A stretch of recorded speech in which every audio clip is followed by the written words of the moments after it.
that's maybe a reflection of that we have slightly higher age group in Finns. So just to make it clear for you,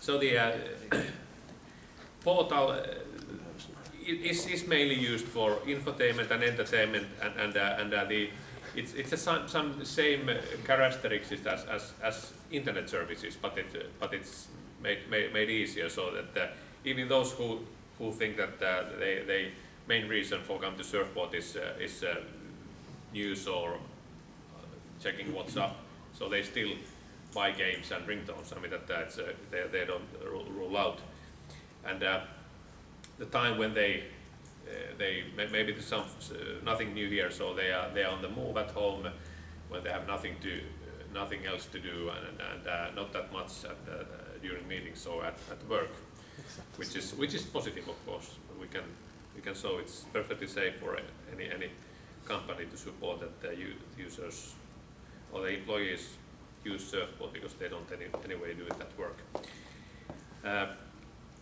If we go to content strategy and our role within content, it differs slightly depending who the target is. Towards end users, we want to differentiate and how to make access to internet easy, and content discovery type of things.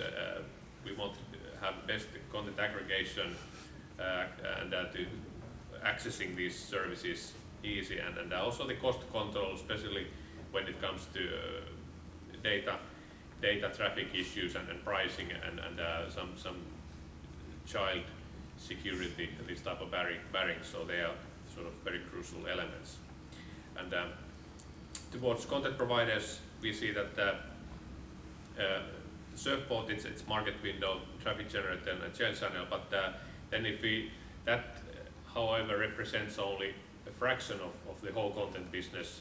If we look at the turnover basis, still the majority is based on this premium SMS type of businesses, which is not dead either. And still a few, like 5 years ago, it was estimated that operator billing will go down, and there will be alternative billing methods, and because it's so expensive and so forth. But now it seems that actually it's not going anywhere, because it is quite effective way of taking care of microtransactions, and now the growth there is mainly on the infotainment side, traveling and tickets and this type of, while the sort of old cash cow, the ringtones and this are going slightly downwards, but they are not dead either. And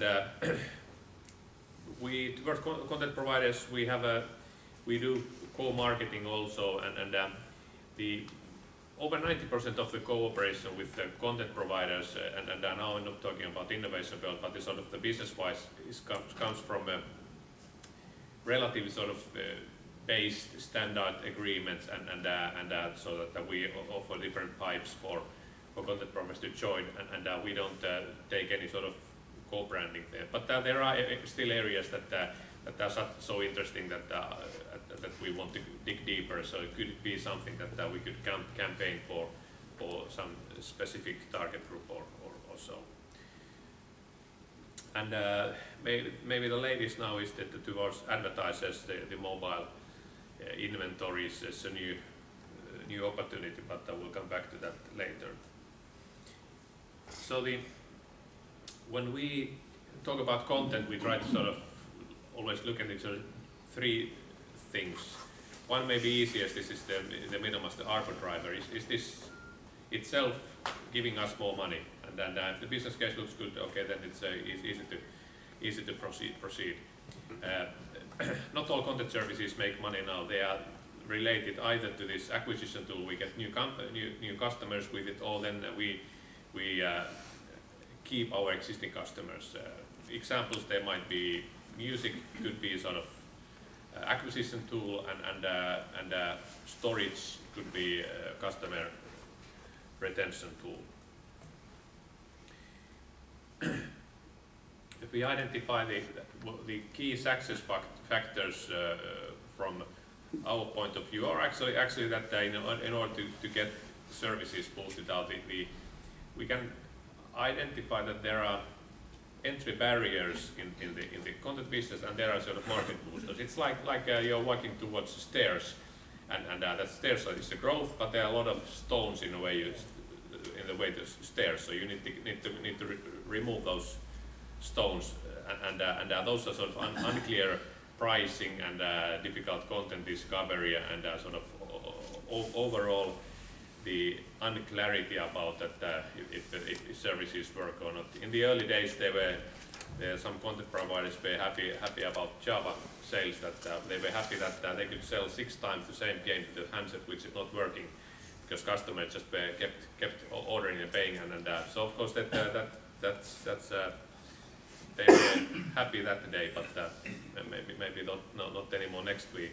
So it's all the kind of sort of reliability issues, and has to do with the end user experience and interface. Mobile content business, it's not actually that long business. We see a nice growth figures. Now we have started to face that, and there's some barriers in markets also. Some have tackled those issues already earlier, and then some are tackling them now. That making sure that we can get to this the reliability figures closer to 150% and regarding any content, so that we can really make sure that customers don't call to our customer care that if a game or something didn't work, because that kills the business case for many transactions, content transactions. Yeah, we discussed about the clear data pricing and cost control. Maybe the clarity there means that the kilobyte seems to be very unclear, and that to say that Swedes are, even if there are still unclarity in Sweden, but it seems that in the group level this max tax has proven to be sort of the easiest understandable concept from end users' point of view. That I mean that it's when you see Telia and you see data traffic, you see this max tax, and gradually it's something that you understand. Okay, maybe it doesn't cost more than this 9 crores per day, and there are some hybrid examples, some other markets, so they can be sort of better cash flows, but from content point of view, we see that this very clear statements are strength. In the last year, and there have been a lot of discussions about the new business models, mainly regarding new advertising-based models. There are a number of sort of areas, not only in the sort of basic banners and this Surf Open, which was launched, but also in other content types where sort of advertising is coming in different forms. In Turkcell, where they maybe in the sort of our countries, they are most advanced when it comes to marketing, which may sound funny.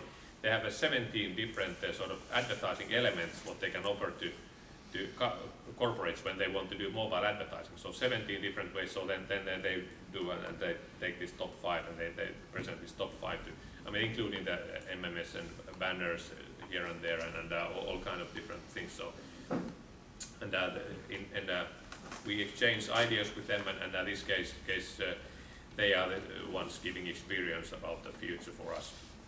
Of course, there are cultural variations, of course.